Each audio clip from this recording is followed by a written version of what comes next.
শুরুতে জানিয়ে দেব, ইসরায়েলে ফের ক্ষেপণাস্ত্র হামলা চালিয়েছে হুথি বিদ্রোহী গোষ্ঠী। জানিয়ে দেব, সপ্তাহের ব্যবধানে ৪,৫০০ সৈন্য হারিয়েছে ইউক্রেন। এরপরে জানিয়ে দেব, আজ থেকে ভারতের উপর ৫০% শুল্ক কার্যকর করছে যুক্তরাষ্ট্র। অন্যদিকে রয়েছে কিম জং উনের সঙ্গে ট্রাম্পের বৈঠক নিয়ে জানা গেল যেসব তথ্য।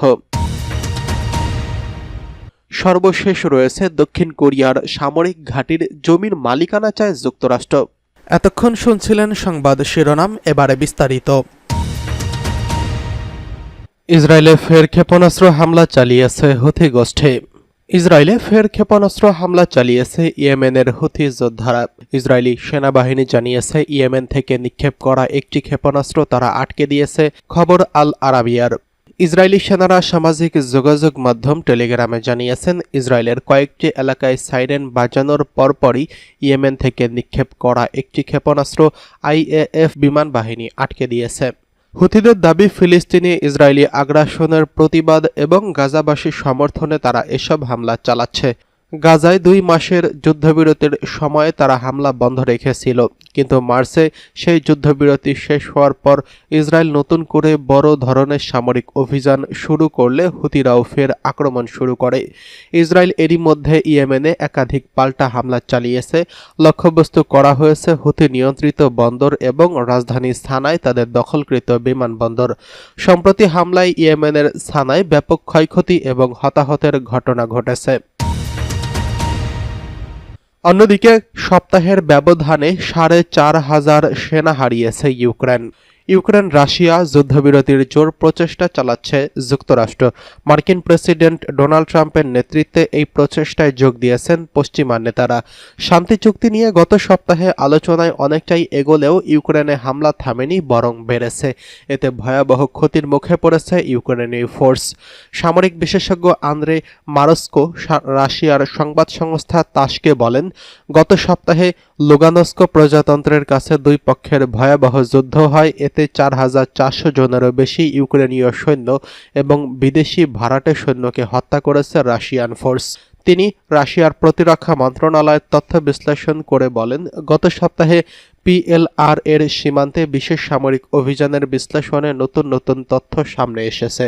রাশিয়ার যুদ্ধদল উত্তর কোরিয়া এবং পশ্চিম প্রায় ৪,৩৮০ ইউক্রেনীয় সৈন্য এবং ভাড়াটে সৈন্যকে হত্যা করেছে।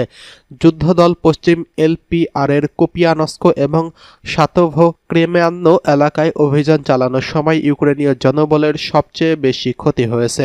সামরিক বিশেষজ্ঞ আরও বলেন, রাশিয়ার সৈন্যরা গত সপ্তাহে ৬টি ট্যাঙ্ক, যার মধ্যে ৩টি ছিল লেপার্ড ট্যাঙ্ক, ৫৫টি আর্টিলারি ফিল্ড বন্দুক এবং গ্র্যান্ড মাল্টিপল লঞ্চ সিস্টেম, ৪৯টি রেডিও ইলেকট্রনিক এবং কাউন্টার ব্যাটারি যুদ্ধবিমান স্টেশন, ৯৩টি গোলাবারুদ, জ্বালানি এবং উপকরণ ডিপো, প্রায় ২৭০টি যুদ্ধযান ধ্বংস হয়েছে। তার মতে, ইউক্রেনীয় সশস্ত্র বাহিনী গত সপ্তাহে রুশ বেসামরিক নাগরিকদের বিরুদ্ধে পাল্টা আক্রমণ এবং সন্ত্রাসী হামলার মাত্রা বাড়িয়েছে।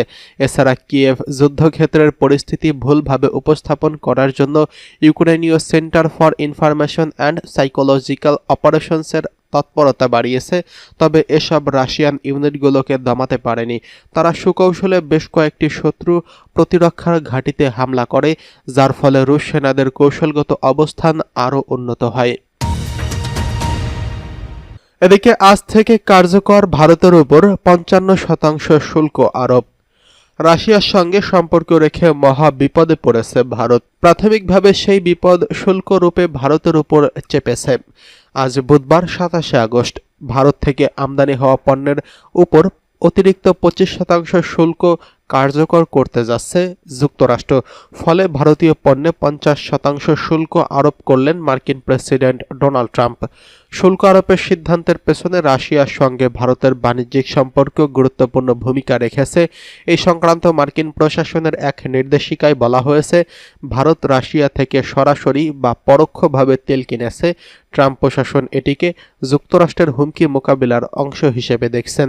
শুল্ক আরোপের বিষয়ে আগে থেকেই ঘোষণা দিয়েছিলেন মার্কিন প্রেসিডেন্ট ডোনাল্ড ট্রাম্প। সেই ঘোষণার পরিপ্রেক্ষিতে আনুষ্ঠানিক নির্দেশিকা তৈরি করে তার প্রশাসন। নির্দেশিকাটি তৈরি হয়েছে জানিয়েছে মার্কিন শুল্ক ও সীমান্ত শুল্ক বিভাগ।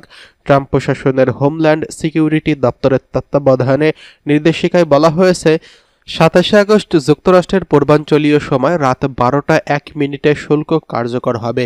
ভারতীয় সময় অনুযায়ী এটি বুধবার সকাল 9টা থেকে 31 মিনিটে শুরু হবে। বিভিন্ন সংবাদ মাধ্যমের প্রতিবেদনে বলা হচ্ছে, বাড়তি শুল্ক আরোপের ফলে রপ্তানি নির্ভর খাতগুলো পোশাক, হীরা, চিংড়ি সহ বহু শিল্প ক্ষতিগ্রস্ত হবে। বিশেষ করে সস্তা শ্রমের পোশাক শিল্পের ধাক্কা খেতে পারে। আর এতে ভারতের অর্থনীতির অগ্রযাত্রা অব্যাহত রাখতে নরেন্দ্র মোদীকে নতুন কৌশল নিতে হবে, যার ইঙ্গিত তিনি স্বাধীনতা দিবসে দিল্লির লালকেল্লা থেকে জনসভা উজ্জ্বল গেরুয়া পাগড়ি পরে দেওয়া এক ভাষণে উল্লেখ করেছেন। এদিকে কিম জং উনের সঙ্গে ট্রাম্পের বৈঠক নিয়ে যা জানা গেল। যুক্তরাষ্ট্রের প্রেসিডেন্ট ডোনাল্ড ট্রাম্প চলতি বছরেই উত্তর কোরিয়ার নেতা কিম জং উনের সঙ্গে বৈঠক করতে চান।